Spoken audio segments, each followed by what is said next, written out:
What's up, y'all? Welcome to Furey Talks. I'm your host, Seth Furey. So today's guest is a 6-time Grammy-nominated Canadian artist. She's a film producer, she's an actor, and she's also very financially intelligent. So with that being said, I felt like she'd be the perfect guest to have on here. Allow me to introduce Miss Kreesha Turner. Hi. Welcome, girl. Thank you for having me. So good to have you. Yeah. So today, we wanted to touch on a topic that is very, very relevant in the world, in every dating relationship and marriages.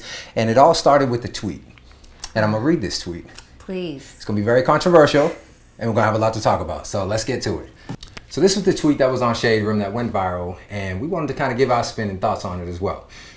I was just thinking today that if a woman is a breadwinner or earns more than the men, it shouldn't be known around the circle of friends and his mates.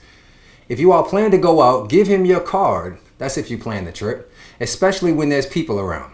Even when you do things with your money, consult with him. Now, I know there's going to be a lot of feelings between guys and girls. You guys can definitely comment below and let me know your thoughts. Kreesha, what are your thoughts? You know, it's so funny. I had a number of friends screenshot this particular tweet and send it to me, and they're like, "Are you triggered?" And I was like, "Oh my God, I'm so triggered." And I actually saw it maybe 4 minutes after they posted it. Yeah. And I started like a whole text rant, and then I was like... So that affected you like instantly. Yeah. What was your initial reaction? And the funny thing is my initial reaction was very different. Like I feel like a lot of women had abrasive reactions to it, but it was for very different reasons. Okay. And I have personal experience with this tweet. I was previously married, and in my marriage, I was the financial superior. Gotcha. And you know, just as a wife that's considerate, and as a woman, I understand. I feel the male ego. Exactly. No, that's a truth. Is real. It's very real. But I essentially did what this tweet said to do. Okay. Of my own accord. So that's why they reached out to you first, because they knew that you went through this personally. Okay, so that's why they were like, "Oh, we got to see how Kreesha feels about this." Yeah, that's why I showed up on my timeline first. But I did this of my own accord. So essentially, I didn't even have to give my my ex-husband a credit card. I got him his own. Like, you know how you can have one with their name that's just a sub of the account. So he had one of my credit cards, and whenever we would go out, he always paid. You know, it looked like it was his, and out with friends, like, and even when we weren't around friends, like I said, this was just a general kind of understanding and sensitivity that I had, and empathy that I had, because I knew my ex-husband had expressed to me multiple times that, you know, he was disappointed in himself that he wasn't more financially stable or providing more for the relationship. So like I said, I was very empathetic, I was very sensitive to it, and I went about this behavior on my own accord. Yeah. So it's not that I disagree with it, because I feel like if you're in a marriage and are aiming for the success of a lifetime, which is the only reason I think you should be in a marriage. Of course. You're going to go through so many things. Like, there might be periods of time where you're the breadwinner, where he's the breadwinner. And understanding the sensitivities that your partner has, whether it's logical, whether it's irrational, that's all besides the point. If you're being sensitive to somebody that you truly love, you're going to, you know, bend the rules or make the cushion a little bit softer for them. Did you go into the marriage with that same scenario? Or did it, as you guys were married, the balance kind of tipped? Oh, no. We went into the relationship. Okay, so you already knew that's how it was going to be going in. Yeah, well, I already knew when I met him, I might not have had really that much of a sense, I guess. Obviously, when you end up with somebody, you kind of find out, like, their real financial situation. You know, like, I remember when I met him, not right when I met him, but after, you know, we had moved in together, I found out, like, about his debt and all these other kind of things. And just being the wife that I was, you know, I paid off all of his debt, because his credit was my credit now. Especially if we're getting married, you know, and if we're going to buy a house together, like, both of our credit has to be good. There are so few women in this world like you. I'm listening to you like, Jesus. I can't say that this didn't kind of backfire on me. We're getting to that part of the story, but this is definitely was my perspective. And I did those things. And I did them gladly and I did them willingly. And if I met somebody, obviously now I have a couple different precursors in place that, you know, because obviously looking back, you're like, oh, I saw this red flag. I saw this red flag. So there's so many other things that I have to take into context. But if I went into another marriage situation where, once again, we are aiming for a lifetime and we are actually going to share everything, I would do it again. Yeah. I would do it again. Okay. If that was the scenario. So what are some of the basic standards that you require now moving forward after your last relationship or experience? You know, it's kind of funny that, because it has to do with this. Now I honestly can say that from that marriage experience, because it kind of blew up in my face, and you know, looking back, I regret doing all these things? There's a part of me that really does regret all of these things, because obviously you do these things with the anticipation that it's going to be a lifelong thing. Of course. So you did this for a reason. You didn't just do all of this shit for nothing. And so there are moments you feel that way. But because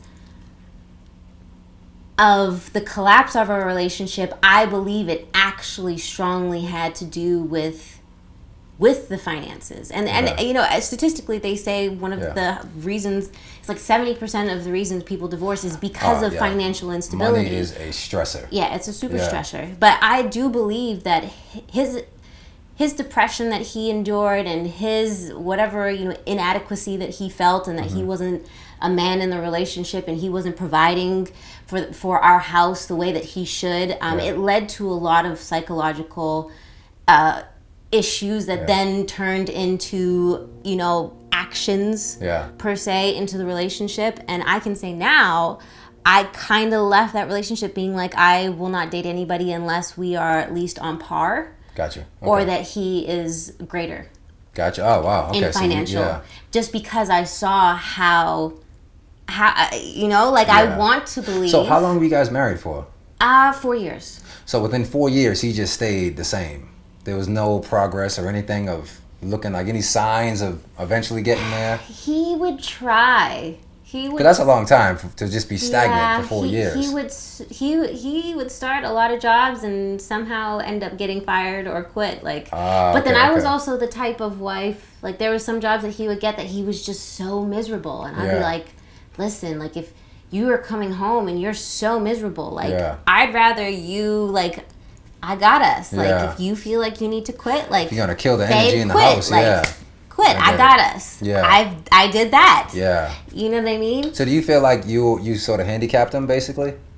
Because your cushion of comfort. Because if I had a woman that was like, baby, if you don't like your job, you can just stay home. I'm be like, oh, word? I did not say we could stay home. But I mean, if you don't like your job, quit. That would make somebody who had that option be like, well, if they weren't a very motivated, ambitious kind of person, just say, okay, fine. And then I think that's what it did. So I don't know if, had he been with somebody that was not going to make it so easy for him, would he eventually have stepped up and became a different version of himself? I don't know. I don't know, because even now knowing his situation, are you still the same? I think he really just wanted to be a stay-at-home dad. Because it was available, though. Yeah. I think that's what it is. Very rarely do you find a girl that looks like you that will give that type of opportunity.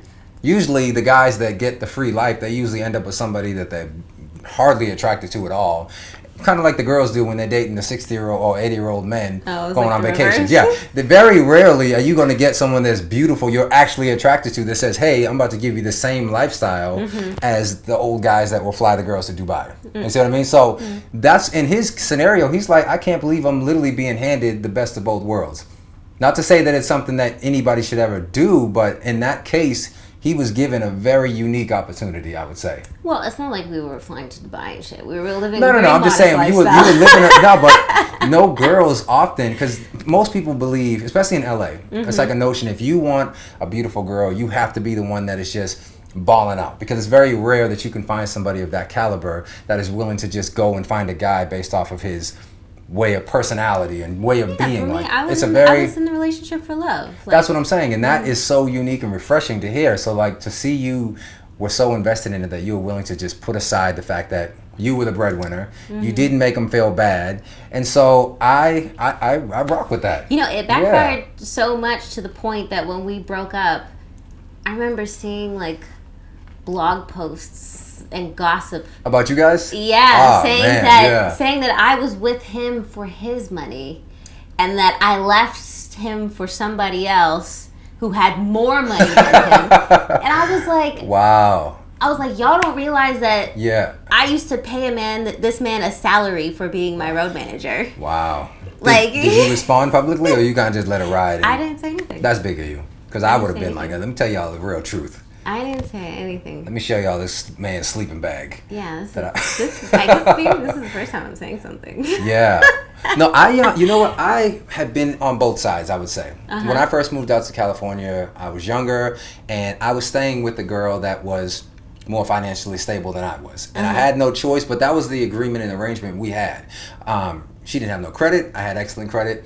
She had more finances. So we were like, okay, let's get a place together. I won't be able to contribute too much financially, but I'll do everything that I can to kind of pull my weight, and at least we can get in the place because of my credit. And as time went on, we kind of started off just as like a situationship that evolved into a relationship. So we already kind of knew that was the dynamic of our relationship. When we went out, she would do exactly what that tweet said. Like, she would absolutely, I mean, she wouldn't give me a car. It might be cash beforehand. Like, if we know we're going to go out and it's going to cost this amount of money, I see nothing wrong with trying to make your man still feel like a man in front of the public. Because if that's your own personal situation that you have at home, nobody has to know about that. It's already enough for the guy to have to deal with it. But at least you as a woman made him feel somewhat secure or comfortable with his status. You know, but don't to broadcast it to the world and be like, I'm handling this bill. That would be really embarrassing for any guy to have to be at a table while his girl's doing that. You know, if you read the comments on the Shade Room, what a lot of these women, I was gonna say, they are just like, why would I do that? Why would I consult with him about my money? And I think the consulting part is different. I think if you're married, you should consult. Yeah. Because like I said, I feel like a lot of people's perspectives right now, especially, you know, the younger generation, everybody's on their hot girl shit, and like it's about independent women, and you know, there's I think there's, to me it almost seems like, I say it's kind of the destruction of the family unit. Yeah. I am pro families. Like there's certain behavior and certain mindsets that are only going to contribute to a stable home and a stable family unit.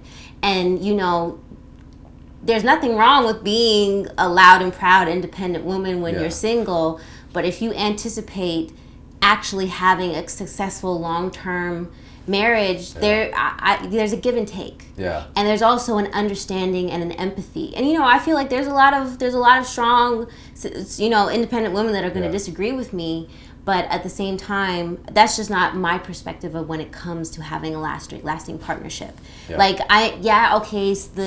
the roles that society has set up, you know, are screwed up, and you know, you can argue all kind of things at the end of the day, but like I said, true companionship requires true compassion. Yeah. Regardless of if it's irrational, regardless of if it's, you know, female empowerment or whatever else it is. I definitely come from the perspective and desire to, and I'm willing to be empathetic and compassionate, and you know, catering to my man's ego and making him feel like he's still a dominant in the house. Like I am all for those things, because I believe there's a yin and yang in everything. There's a feminine energy, there's a masculine energy, and we need to be in sync in whatever way we find that balance. Yeah. So the comments on the Shade Room, not to get too far off topic, from the women were very, like I said, they're kind of come from a train of thought that I believe is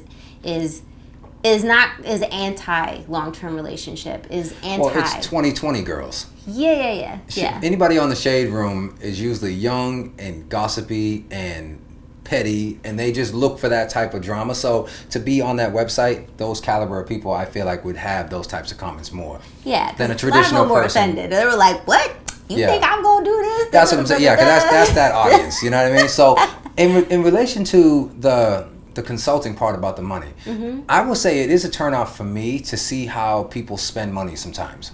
I've known girls that they had an abundance of money because they were doing something at the present time that was allowing them to make fast cash, right? That could be OnlyFans, whatever it is they're doing that's allowing them a lot of money right now. And they would be spending so recklessly, like, you know, $1,000 here, 1,000, just continuously buying 1942. And I'm watching it and I'm sitting here like, I know that's your money. It has nothing to do with me. We're not even like officially together. But if I were to imagine myself being with you, this is a turnoff because I'm not seeing anything that's like, you know, you're not investing into anything that's like, it's just you're throwing it away. And I'm just like, so what if you have all this money? Why are you doing this? So, but that's mentality, and that comes from mentality that is another mentality within the urban community or the Black community that I feel like also needs to be shifted. And it's not. I know you said that it's a turnoff, but to me, I think I would flip it and say that if you genuinely care about this person, like I said, if you're bringing it back to the perspective of a long-term relationship and you genuinely care about this person's future and what they're investing in, I have witnessed that. I have been with people who spend recklessly too, and I hear some of the shit that they spend in, and okay, I might know you popping and you got money, but I'm still thinking like, you didn't need to spend $100,000 on Uber Eats. Exactly.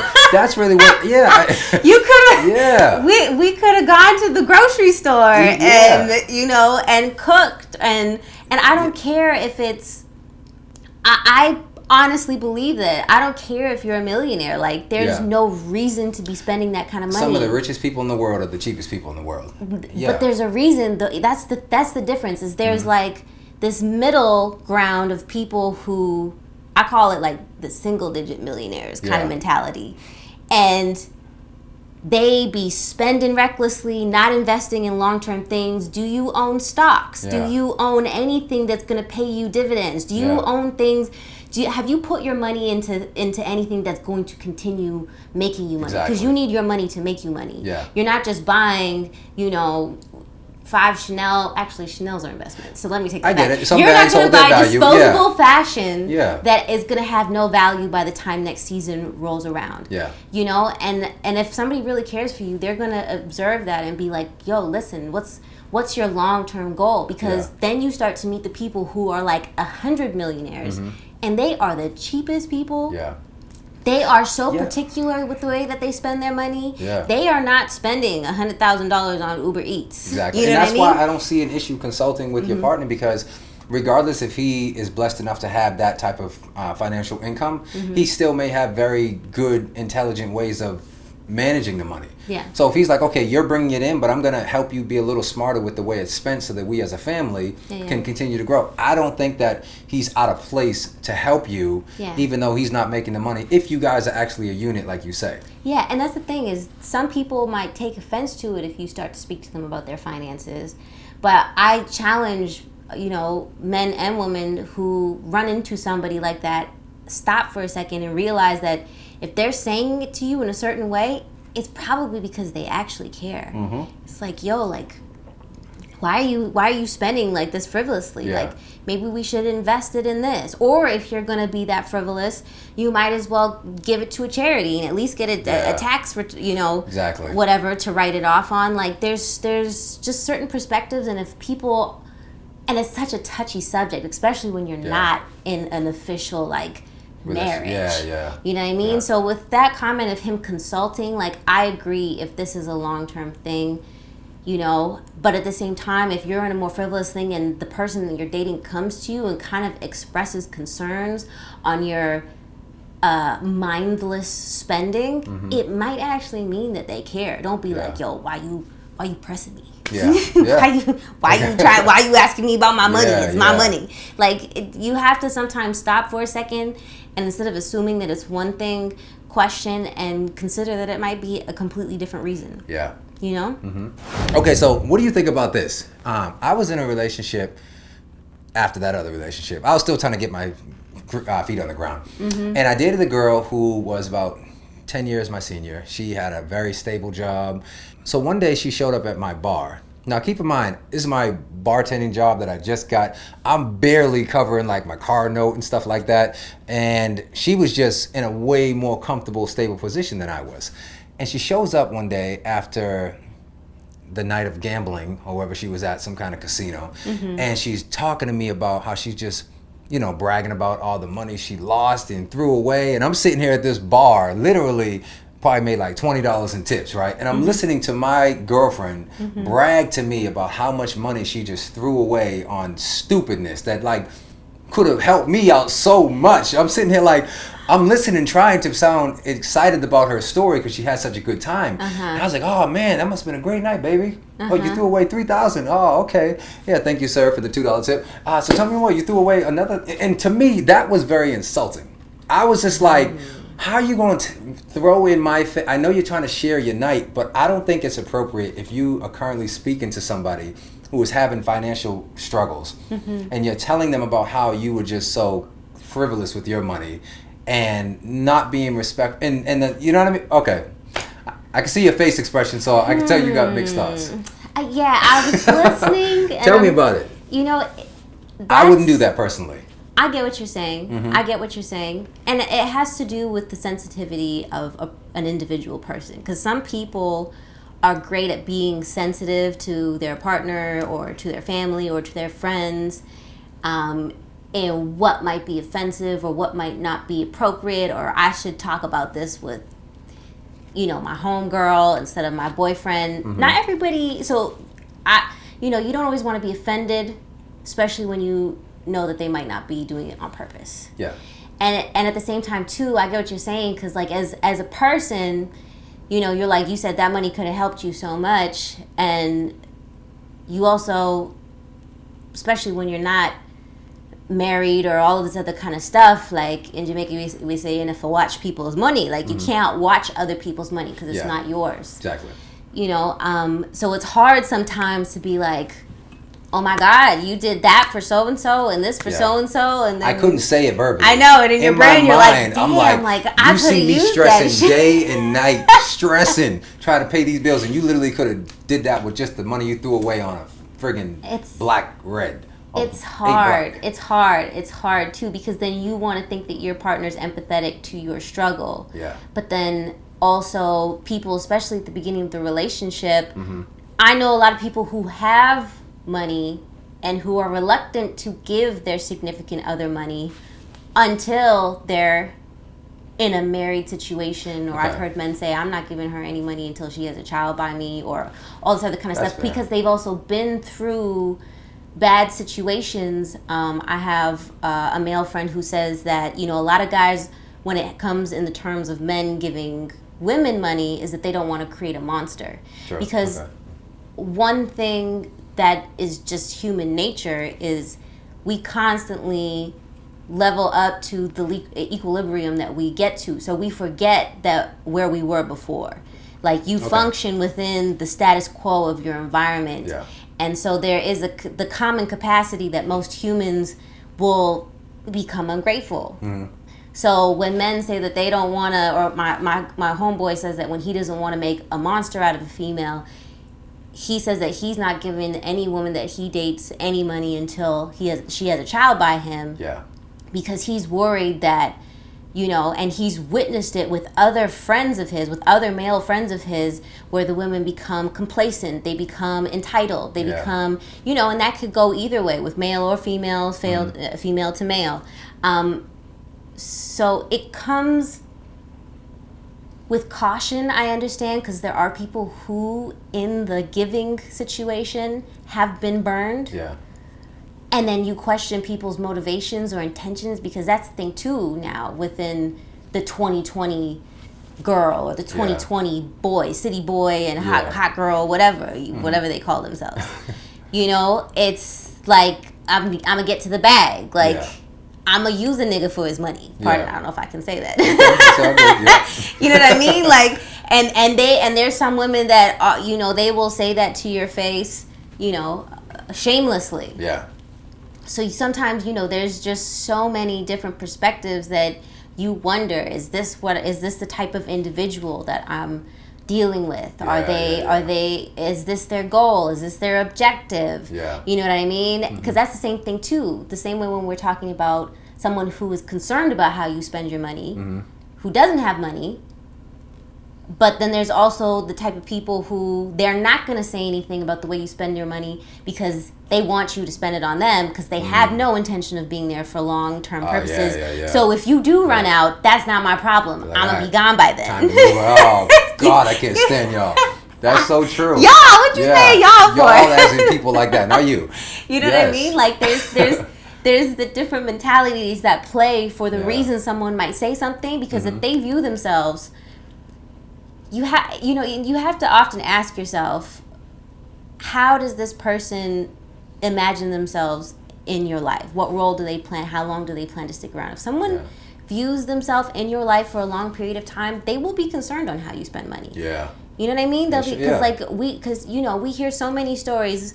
MC Hammer had how much money and ain't got nothing. Yeah. You know what I mean? Yeah. There's so many stories of people who have amassed riches in their lifetime and die with nothing. I'm so glad you said. So the first girl that I was referencing, the one that I was saying, not the most recent one at the bar, but before, the one that was kind of covering the rent while I was handling with the credit. Yeah. At 2 or 3 points in her life, she came across large amounts of money through, settlements and, things like that, in which she just had an abundance of money. And in every situation, she went from there to zero. And she would tell me about how she was going on first class trips. She had a boyfriend other than myself at the time, and she was flying him around first class. They were just living it up like the money was about to rot right before their hands, or right before their eyes. And when I heard of that, I was like, okay, you obviously don't know how to spend money. So that's when I stepped in. I'm like, listen, even though you are making more, somebody needs to control your ass, because no matter how much you have, you spend it. Even to this day, obviously my situation is flipped, and now she calling me asking me to borrow money. Yeah. And I'm sitting here like, how are you still in this situation? Like, it's been a decade. That's mentality. That's just her mentality, and those people need help. But it's not, I think that again has roots in, our community, the urban community, black community. It's the whole concept of generational wealth. You know what I mean? Like they say, white people, like they are trained to buy property. They're trained to invest in stocks. They're trained to, from the day that they're born. We're trying to buy within Jordans. The black community and the urban community, there's no concept of, I'm going to work my way so I can buy my own house. Yeah. Like everybody just rents for eternity, or money is just looked up as disposable, and we're not thinking about creating generational wealth, that we are building a business so that when my kids grow up, they can run this business, and so on and so on and so on. Like that is those are just thought patterns that have not been placed within our community the way that they have per se in the white community or the Arabic community or wherever else it might be. So when I hear stories like that, I can't blame them a lot of times. Like, we as individuals might have come across information at a certain point in our life where we now think better. So I think it's also our job as people who might think differently and are thinking about things like generational wealth, or are thinking about investing in the stock market, or are thinking about, starting our own business. Like, we have to share that information, because there's so many people that mentality has not been placed before them. That's true. You know? And I seen a post the other day, I don't think the Shade Room posted it, but I seen a post the other day, and it was just saying, like, starting your girl's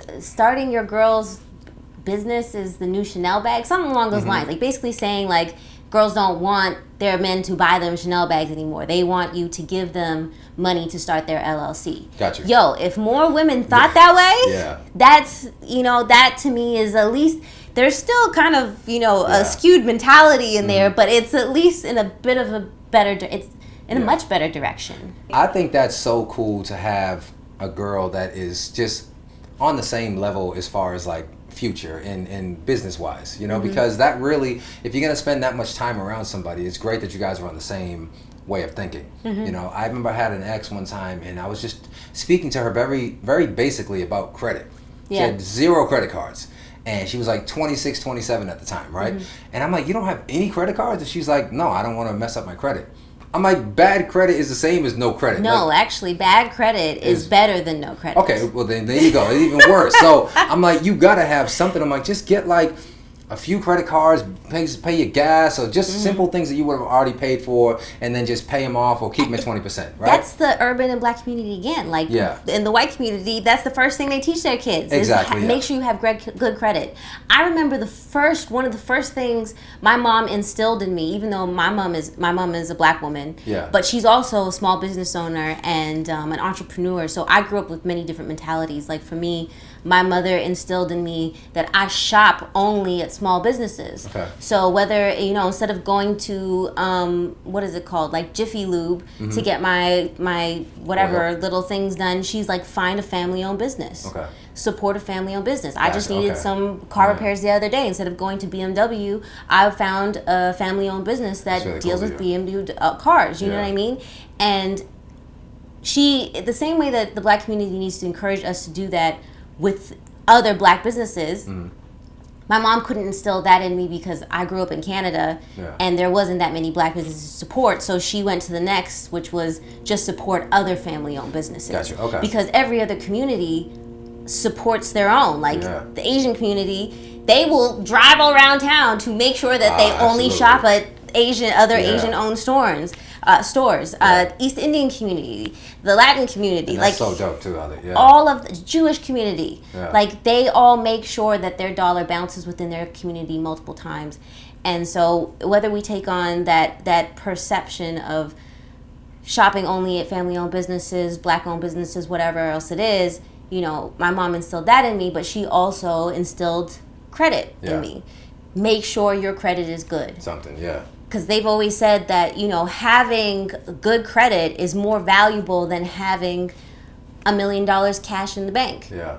Just because, the bank might look at you, but you might have $1 million liquid cash, but we don't know what your ability to pay it back is. We don't know if you just gonna be like, oh, I forgot. And that, with me knowing that, I was so mind blown at the fact that she didn't give a damn about it. She was just like, I don't need a credit card. I was like, well, what happens down the line when you want to get a house? She was like, well, whoever I'm getting the house with is gonna get the house. I'm like, you're not going to have no part in it. Like, there's nothing that you're going to contribute at all yourself. And that, to me, I was like, okay, this is fun for right now, but this is not going to last because you're not even trying to prepare for the future. And your mindset is just very selfish to me.